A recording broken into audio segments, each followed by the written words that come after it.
Hello aspirants, I am आभास माथुर। इस channel पर अपन पढ़ रहे हैं करंट अफेयर्स 2026 के लिए, यूपीएससी 2026 से करंट अफेयर। आज है अपना part 26।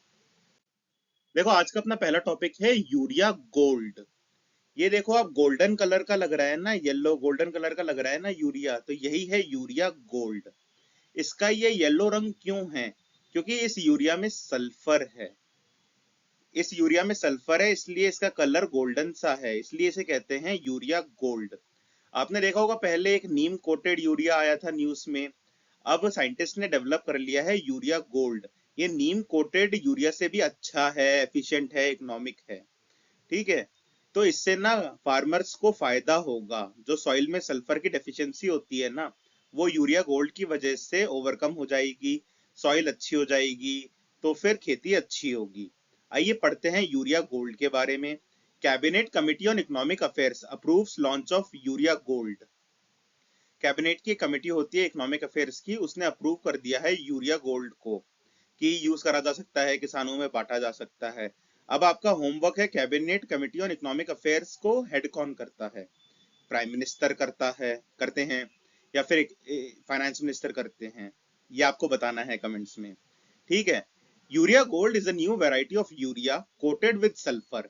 It is being introduced to address the sulphur deficiency in soil and save input cost for the farmers.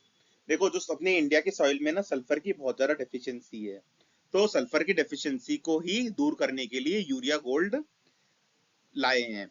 इस यूरिया में ही सल्फर मिला देंगे, तो किसानों को अलग से सल्फर खरीद के डालना नहीं पड़ेगा सॉइल में। कॉस्ट कटिंग होगी। ठीक है, और खेती अच्छी होगी। Urea gold surpasses the existing neem coated urea in terms of both economic viability and efficiency. ये यूरिया गोल्ड नीम कोटेड यूरिया से सस्ता भी है और एफिशिएंट भी है। सवाल कहां कहां से बन सकते हैं? यूरिया गोल्ड के यूज को अप्रूव किसने करा है? यूरिया गोल्ड के लॉन्च को अप्रूव किसने करा है? पहला सवाल यही आ जाएगा। Cabinet committee on economic affairs ने करा है। यूरिया गोल्ड है क्या? सल्फर कोटेड यूरिया है। जो यूरिया के दाने होते हैं ना, उस पर सल्फर की कोटिंग है। फिर ये क्यों लॉन्च करा गया है? सल्फर की डेफिशिएंसी को दूर करने के लिए। और फिर कंपैरिजन आ सकता है इसका नीम कोटेड यूरिया के साथ। पहले क्या था, यूरिया के ऊपर नीम की कोटिंग कर देते थे, पर अब इन्होंने क्या कर रहा है, करना चालू करा है, यूरिया के ऊपर सल्फर की कोटिंग कर देंगे। यूरिया गोल्ड से कंफ्यूज मत हो जाना कि गोल्ड की कोटिंग कर देंगे, सल्फर की कोटिंग कर देंगे। फिर पूछ सकते हैं, यूरिया गोल्ड नीम कोटेड यूरिया से सस्ता है कि महंगा है? सस्ता है। फिर पूछ सकते हैं, यूरिया गोल्ड ज्यादा एफिशिएंट है या कम एफिशिएंट है? क्योंकि सस्ता है, तो ज्यादा एफिशिएंट भी है और सस्ता भी है नीम कोटेड यूरिया से यूरिया गोल्ड। यूरिया गोल्ड में सल्फर होता है, सल्फर कोटेड यूरिया होता है। ये बेटर कैसे है बाकी चीजों से, मतलब जो नॉर्मल यूरिया होता है उससे बेटर कैसे है? Sulphur coated urea facilitates a gradual release of nitrogen, thereby enhancing its availability and uptake by crops. देखो, सल्फर कोटेड यूरिया अगर आप डालोगे ना मिट्टी में, तो वो ग्रेजुअल रिलीज ऑफ नाइट्रोजन को भी फैसिलिटेट करेगा। यूरिया गोल्ड डालने से नाइट्रोजन भी ऐड हो जाएगी सॉइल में, तो नाइट्रोजन की जो डेफिशिएंसी है सॉइल में वो भी कवर अप हो जाएगी, और क्रॉप्स इनटेक भी कर पाएंगे नाइट्रोजन को। नाइट्रोजन यूज एफिशिएंसी भी बढ़ेगी। किसकी? क्रॉप्स की। The inclusion of humic acid in urea gold further extends its life span as a fertiliser. देखो, लाइफ स्पैन भी बढ़ाना होता है, ऐसा नहीं कि अभी मैन्युफैक्चर करा और तुरंत ही यूज कर ले किसान। क्योंकि सप्लाई चेन बहुत ज्यादा हार्ड है इंडिया में। दूर दराज के कोनों में भी खेत है, वहां तक यूरिया गोल्ड पहुंचाना है, तो इनकी शेल्फ लाइफ तो होनी ही चाहिए ज्यादा। उसके लिए ह्यूमिक एसिड ऐड करा गया है यूरिया गोल्ड में। ठीक है। ह्यूमिक एसिड के बारे में अपन आगे पढ़ेंगे। This not only substitute traditional urea consumption but also reduces overall fertiliser usage. देखो, जितना आपको यूरिया डालना पड़ता था ना नॉर्मल, उसका 75% ही यूरिया गोल्ड डालना पड़ेगा आपको। नॉर्मल यूरिया आपको जैसे 20 किलो डालना पड़ता था, तो ये 15 किलो ही डालना पड़ेगा। है। ठीक है, तो ये एफिशिएंट भी है, इफेक्टिव भी है, फार्मर्स के लिए सस्ता भी पड़ रहा है। इसलिए यूरिया गोल्ड को लॉन्च करा है cabinet committee on economic affairs ने। कौन हेड करता है cabinet committee on economic affairs? Comment में बताना है। फाइनेंस मिनिस्टर या प्राइम मिनिस्टर? ठीक है, ये आप देख लीजिए कि ये कम भी लगता है, 75% ही लगता है नॉर्मल का।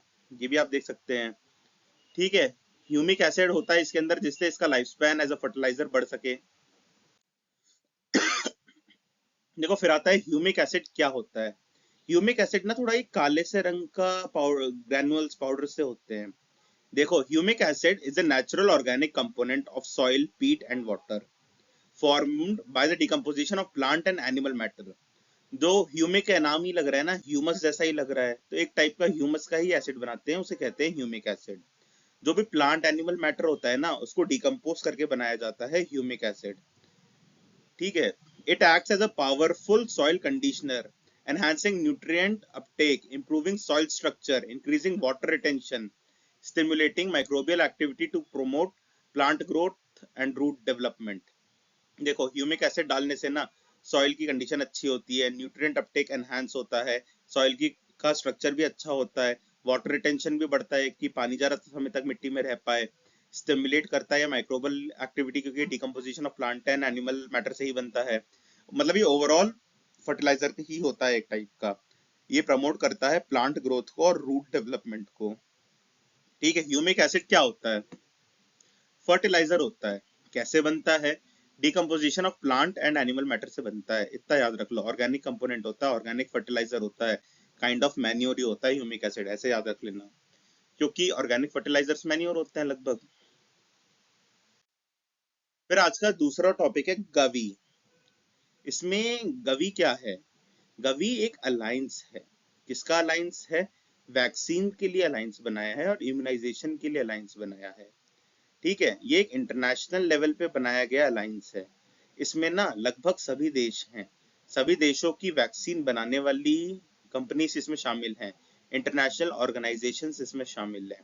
ठीक है। काफी बड़े बड़े एनजीओ भी इसमें शामिल है, जैसे Bill and Melinda Gates organisation, UNICEF भी इसमें शामिल है, डब्ल्यूएचओ भी इसमें शामिल है, वर्ल्ड बैंक भी इसमें शामिल है। ठीक है। अब आप देख रहे हो इतने सारे बड़ी बड़े ऑर्गेनाइजेशन शामिल हैं, तो यूपीएससी पॉइंट ऑफ व्यू के लिए इंपॉर्टेंट है। साथ ही साथ वैक्सीन तो अभी न्यूज में रही हैं करंट में, और ये ऑब्जर्वर भी है वर्ल्ड हेल्थ असेंबली का। ठीक है। तो देखो, इसमें सभी देश पार्ट हैं, जो वैक्सीन बनाते हैं, जो वैक्सीन एक्सपोर्ट करते हैं, या जो वैक्सीन इंपोर्ट करते हैं, सभी देश इसके पार्ट हैं, क्योंकि इसका नाम ही है global alliance for vaccine and immunisation. इनका एम ही यही है कि हर किसी तक वैक्सीन पहुंचे, इम्यूनाइजेशन पहुंचे, हर किसी की इम्यूनिटी अच्छी रहे, ह्यूमन हेल्थ अच्छी होए, ग्रो करें अच्छे से। ठीक है।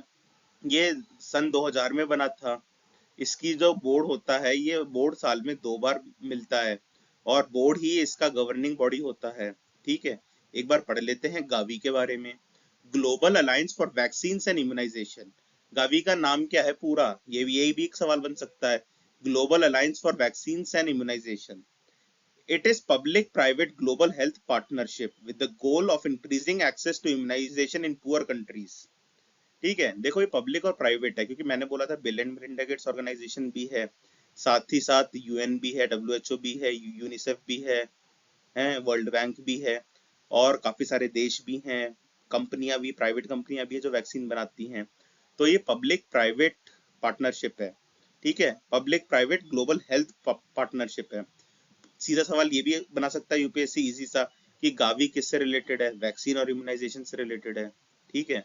ये साल 2000 में बना था। गावी का ना एक ऑब्जर्वर स्टेटस भी है वर्ल्ड हेल्थ असेंबली में।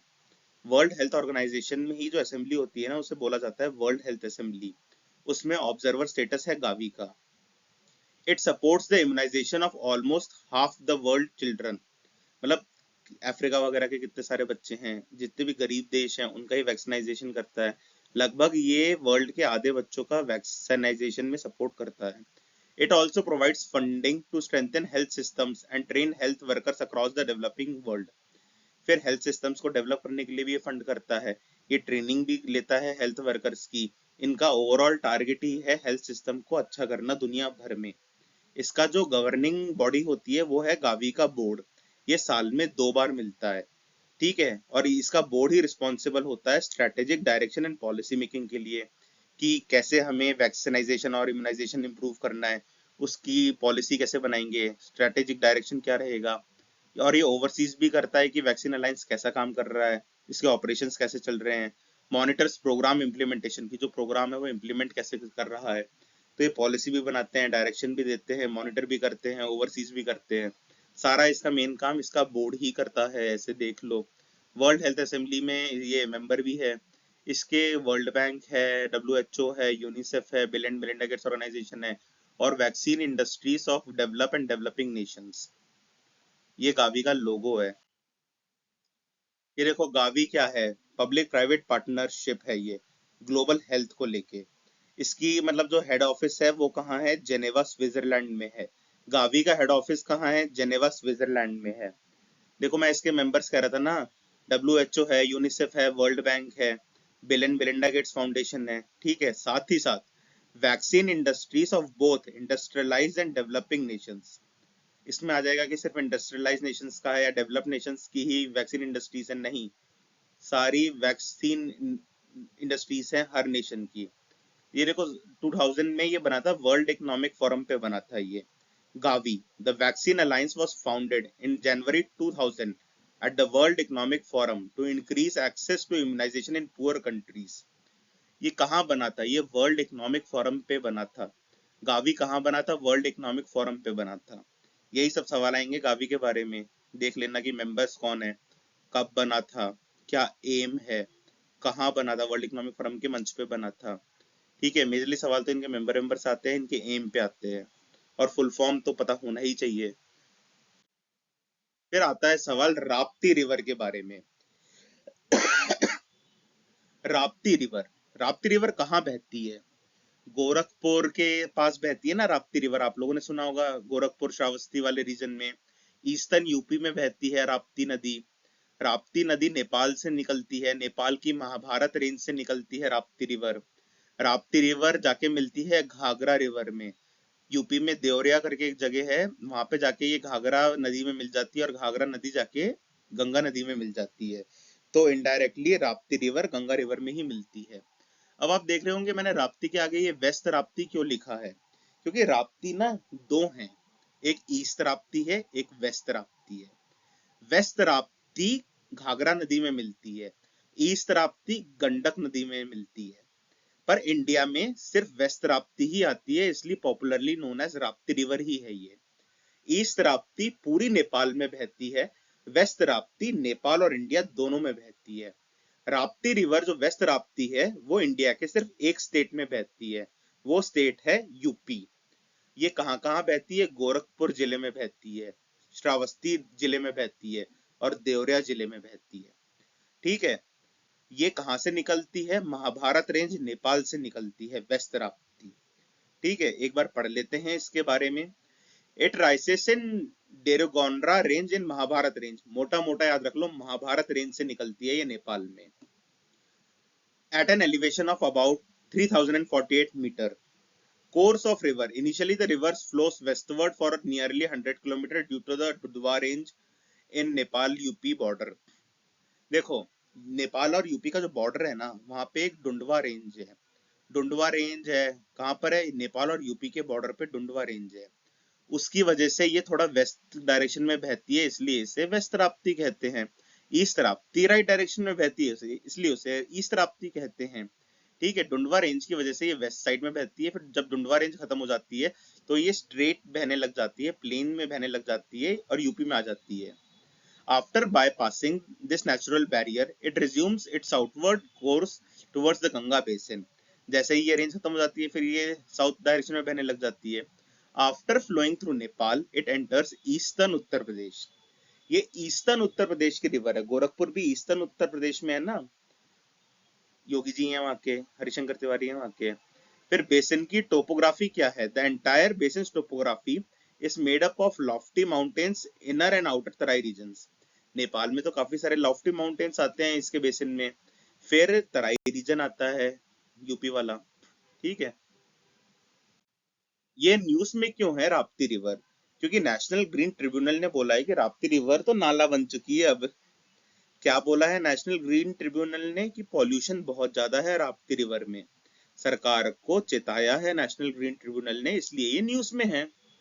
ठीक है, राप्ती घाघरा रिवर की लेफ्ट बैंक ट्रिब्यूटरी है, और घाघरा गंगा नदी की लेफ्ट बैंक ट्रिब्यूटरी है।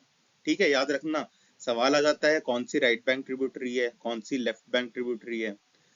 राप्ती की भी कुछ ट्रिब्यूटरीज है, जैसे बूरी राप्ती, बाणगंगा, रोहिणी, पारसी, सीकरी। देखो मैं ऐसे तो बोलूंगा नहीं कि आप हर एक ट्रिब्यूटरी याद रखो, आप बस इतना याद रखो कि बोरी राप्ती वेस्टर्न राप्ती में जाके मिलती है, ना कि ईस्टर्न राप्ती में। बोरी राप्ती वेस्टर्न राप्ती में जाके मिलती है, ना कि ईस्टर्न राप्ती में। राप्ती के बैंक पे जो सिटीज है, गोरखपुर है, श्रावस्ती है, बुद्ध सर्किट वाली है, ठीक है, याद रख लेना, श्रावस्ती बुद्ध सर्किट। फिर ये ज्वाइन करती है घाघरा नदी में, बरहज करके एक जगह है, वहां पे ज्वाइन करती है देवरिया डिस्ट्रिक्ट यूपी में।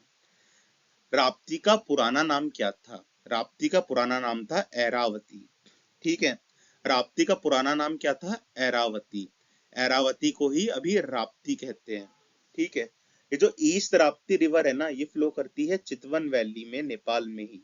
और ये नारायणी नदी में जाके मिल जाती है चितवन नेशनल पार्क, नेपाल में ही। नारायणी रिवर को गंडक रिवर ही कहा जाता है। गंडक रिवर का नेपाल में नाम नारायणी रिवर है और इंडिया में नाम गंडक रिवर है। चलो आ जाओ, क्या क्या सवाल बन सकते हैं इससे। राप्ती रिवर कहाँ बहती है? राप्ती रिवर नेपाल और इंडिया में बहती है। इंडिया के कौन से स्टेट में बहती है राप्ती रिवर? राप्ती रिवर सिर्फ यूपी में बहती है। यूपी के कौन से सिटीज आती है राप्ती नदी के किनारे? गोरखपुर आता है, श्रावस्ती आता है, ओके। राप्ती रिवर निकलती कहाँ से है जी? महाभारत रेंज नेपाल से निकलती है, ओके। राप्ती रिवर इंडिया में आके कौन सी नदी में मिलती है जी? घाघरा नदी में मिलती है। घाघरा नदी में कहाँ मिलती है? देवरिया उत्तर प्रदेश यूपी में मिलती है, ठीक है। घाघरा की लेफ्ट बैंक ट्रिब्यूटरी है राप्ती, और घाघरा गंगा की लेफ्ट बैंक ट्रिब्यूटरी है, ठीक है। अब राप्ती के ना दो राप्ती हैं, एक ईस्ट राप्ती, एक left west Rapti. West Rapti के बारे में अपन पढ़ते हैं क्योंकि वेस्ट राप्ती ही इंडिया में आती है, इसलिए अपन उसे राप्ती नदी कहते हैं। वेस्ट राप्ती इंडिया में आती है, ईस्ट राप्ती सिर्फ नेपाल में बहती है। ईस्ट राप्ती सिर्फ नेपाल में बहती है। ईस्ट राप्ती नेपाल के चितवन वैली में बहती है, ठीक है। चितवन वैली में बहते बहते ही ये नारायणी रिवर में मिल जाती है चितवन नेशनल पार्क नेपाल में ही, ठीक है। नारायणी रिवर को ही इंडिया में गंडक रिवर कहते हैं। गंडक रिवर भी गंगा की लेफ्ट बैंक ट्रिब्यूटरी है, ठीक है। ऐसे याद रख लेना, दो बार सुन लेना, ये जो तेज तेज बोला हूं मैं, पूरा रिवाइज हो गया यहाँ पे। ये कहानी आपको समझ में आ जाएगी तो कोई भी सवाल नदियों से आपका गलत होगा नहीं। अब ये देखो, ये है एक रॉकेट। इस रॉकेट को एसएसएलवी कह रहे हैं अपन। आपने इसरो से रिलेटेड न्यूज पढ़ी होगी, उसमें आपने देखा होगा इस PSLV word, GSLV word, SSLV word. SSLV होता है small satellite launch vehicle, GSLV होता है geosynchronous satellite launch vehicle, PSLV होता है पोलर सैटेलाइट लॉन्च व्हीकल, ठीक है। तो अपन इसमें देख रहे हैं एसएसएलवी, ये है स्मॉल सैटेलाइट लॉन्च व्हीकल। इस फोटो को आप आराम से देखो एक बार। सबसे नीचे आपको दिख रहा होगा कोर बेस, फिर ऊपर दिख रहा होगा first stage, second stage, third stage. फिर उसके ऊपर जो एकदम टिप दिख रही है ना, वहां आपको वीटीएम लिखा हुआ दिख रहा होगा। सारी बात ये वीटीएम पे ही है, वेलोसिटी ट्रिमिंग मॉड्यूल के बारे में। जब अपन लॉन्च करते हैं ना सैटेलाइट, तो उसमें फ्यूल लगता है, फ्यूल से प्रोपल्शन होता है, तभी तो वो ऊपर जाता है, जमीन से ग्रेविटी के अगेंस्ट जाता है, स्पेस में जाता है। तो इसमें क्या करते हैं अपन, सैटेलाइट लॉन्च करी अपन ने, तो वहां पे बहुत ज्यादा ऐसे लॉन्च करी। तो सबसे पहले अपन फ्यूल भरते हैं सैटेलाइट में। जो इसके ऊपर जो टिप है ना, एकदम वही काम की है। बाकी सारा जो नीचे आप देख रहे हो ना, first stage, second stage, third stage, ये सब क्या है? ये सैटेलाइट को ऊपर भेजने का ही जुगाड़ है। इन सब स्टेजेस में फ्यूल भरा होता है, जिससे फ्यूल बर्न होगा। उससे फ्यूल बर्न होने से क्या होगा? सैटेलाइट ऊपर चली जाएगी। तो फर्स्ट स्टेज, सेकंड स्टेज और थर्ड स्टेज, एसएसएलवी में ना ये थ्री स्टेजेस होते हैं। ये जो तीनों स्टेज है ना, ये सॉलिड स्टेज प्रपल्शन होता है। क्या होता है? Solid state propulsion. इन तीनों स्टेजेस में क्या होता है? Solid state propulsion. Solid state क्यों बोलते हैं? क्योंकि इसका जो फ्यूल होता है ना, सॉलिड फॉर्म में होता है। वो हवा लेते हैं। हवा कहाँ से लेता है? हवा क्या ये ऑक्सीजन लेके चलते हैं? नहीं, ये लोग आसमान की ही हवा ले लेते हैं, जिससे बर्निंग इजी हो जाती है, और सैटेलाइट में अलग से ऑक्सीजन लेके नहीं चलनी पड़ती। तो हवा में से ही ऑक्सीजन ले लेंगे, तो सैटेलाइट और हल्की हो जाएगी। हल्की हो जाएगी तो कॉस्ट कम लगेगी उड़ने में। ये जुगाड़ कर रखा है इसरो ने। ये लोग क्या करते हैं, पहले जो फर्स्ट स्टेट है ना, फर्स्ट स्टेज है ना, उसका फ्यूल बर्न होगा। फिर उससे कुछ एक सर्टेन हाइट तक सैटेलाइट पहुंच जाएगी। फिर जो फर्स्ट स्टेज है वो नीचे गिर जाएगी। फिर सेकंड स्टेज का फ्यूल बर्न होना शुरू होगा, उससे सैटेलाइट और ऊपर चली जाएगी। फिर जब सेकंड स्टेज का फ्यूल खत्म होगा, तब सेकंड स्टेज नीचे गिर जाएगी और थर्ड स्टेज के फ्यूल की बर्निंग शुरू हो जाएगी, तो उससे सैटेलाइट और ऊपर चली जाएगी। ये नीचे इसलिए गिर जाती है जिससे सैटेलाइट और हल्की हो जाए, और कम फ्यूल में, कम कॉस्टिंग में सैटेलाइट ऊपर जाती रहे। तो ऐसे तीन स्टेज तक होता रहेगा, ठीक है। तो ये जो सैटेलाइट नीचे गिरती है यही जाके डेब्रीज बन जाती है। डेब्रीज में आपको अलग टॉपिक में समझाऊंगा। ठीक है, तो यही होता है, 3 स्टेजेस में ऊपर जाती रहती है। ये जो 3 स्टेज होते हैं ना, इसमें सॉलिड स्टेट propulsion होता है। फिर एंड में ये वीटीएम करते हैं। वीटीएम जो स्टेज होती है ना, उसमें फ्यूल लिक्विड फॉर्म में होता है, वो लिक्विड propulsion होता है। वीटीएम जो स्टेज होती है ना, वॉलिस वेलोसिटी ट्रिमिंग मॉड्यूल कहते हैं उसे। वीटीएम का फुल फॉर्म क्या है? Velocity trimming module. नाम ही आपको लग रहा होगा ट्रिपिंग ट्रिमिंग मॉड्यूल है। तो जो ऊपर नीचे वेलोसिटी रह जाती है ना, स्पीड रह जाती है, कि हमें एक एक्स अमाउंट की वेलोसिटी चाहिए थी, एक्स में से थोड़ी सी कम है, तो वहां पे ऐसे सेंसर्स लगे होते हैं कि वो वेलोसिटी ट्रिम हो जाए। सैटेलाइट को ऑर्बिट, सैटेलाइट कहाँ घूमती है? ऑर्बिट में घूमती है। ये जो 3 स्टेजेस है ना, first stage, second stage, third stage, जो ये सॉलिड propulsion वाली स्टेज है, ये तो इनका काम है सैटेलाइट को ऑर्बिट तक ले जाना। और जो वीटीएम वेलोसिटी ट्रिमिंग मॉड्यूल वाली स्टेज है, लिक्विड propulsion वाली स्टेज है, उसका काम है सैटेलाइट को ऑर्बिट में फिक्स कर देना। सैटेलाइट को ऑर्बिट तक तो ये सॉलिड स्टेज propulsion लेके जाएगा, पर लिक्विड स्टेट propulsion जो वेलोसिटी ट्रिमिंग मॉड्यूल है, ये सैटेलाइट को ऑर्बिट में फिक्स कर देगा। तो स्पीड कुछ भी हो, ज्यादा भी हो सकती है स्पीड, कम भी हो सकती है स्पीड, तो उस वेलोसिटी को ट्रिम करके कि वो ऑर्बिट में अच्छे से लग जाए, वो काम करेगा वेलोसिटी ट्रिमिंग मॉड्यूल, वो है लिक्विड प्रोपल्शन स्टेज। ठीक है, आइए देखते हैं इसके बारे में। Small satellite launch vehicle SSLV. SSLV is a three-stage launch vehicle configured with 3 solid propulsion stages and liquid propulsion based velocity trimming module as a terminal stage. आखिर में, एकदम एंड में, जहां पे एंड हो रही है ना वेलोसिटी, मतलब अब सैटेलाइट को पहुंचाने का काम पूरा हुआ, वहीं पे लगती है ये VTM वेलोसिटी ट्रिमिंग मॉड्यूल, ये लिक्विड प्रोपल्शन है। The VTM or velocity trimming module is the last liquid propellant based stage of the rocket which is used to correct the velocity just before injecting the satellites into orbits. ठीक है, सवाल कहाँ कहाँ से बन सकते हैं? SSLV का फुल फॉर्म क्या है? स्मॉल सैटेलाइट लॉन्च व्हीकल, इसको सिंगल सैटेलाइट लॉन्च व्हीकल भी बोल सकता है यूपीएससी। पहला सवाल तो यही है। दूसरा सवाल है बीटीएम का फुल फॉर्म क्या होता है? वेलोसिटी ट्रिमिंग मॉड्यूल होता है। अब एसएसएलवी में 3 स्टेज लॉन्च व्हीकल होता है एसएसएलवी। ठीक है, याद रखना है। एसएसएलवी कितना स्टेज लॉन्च व्हीकल है? 3 स्टेज लॉन्च व्हीकल है। इसके जो तीनों स्टेज हैं वो तीनों सॉलिड प्रोपल्शन स्टेजेस हैं। अब ये भी पूछ सकते हैं कि एक सॉलिड है, दो लिक्विड है, दो लिक्विड है, एक सॉलिड है, क्या है? एसएसएलवी के 3 स्टेज लॉन्च व्हीकल है, इसके तीनों स्टेजेस सॉलिड प्रोपल्शन स्टेजेस हैं। एंड में जो वीटीएम मॉड्यूल लगा है, वीटीएम मॉड्यूल होता है लिक्विड प्रोपल्शन। ठीक है, एसएसएलवी तो सॉलिड प्रोपल्शन ही है, वीटीएम मॉड्यूल होता है लिक्विड प्रोपल्शन। ठीक है, वीटीएम का फुल फॉर्म पूछ सकते हैं, वेलोसिटी ट्रिमिंग मॉड्यूल है। फिर पूछ सकते हैं ये वीटीएम कहाँ लगता है? एकदम टर्मिनल स्टेज में लगता है। पूछ सकते हैं क्या वीटीएम भी सॉलिड होता है, लिक्विड होता है, गैस होता है? वीटीएम लिक्विड प्रोपल्शन होता है। ठीक है, बस यही पूछ सकते हैं। और वीटीएम का काम क्या है? सबसे जरूरी सवाल। Velocity trimming module is the last liquid propellant based stage of the rocket, which is used to correct the velocity just before injecting the satellites into orbits. VTM is used to correct the velocity just before injecting the satellites into orbit. याद रखना, space से related सवाल आते ही हैं। फिर topic आता है Lake Victoria.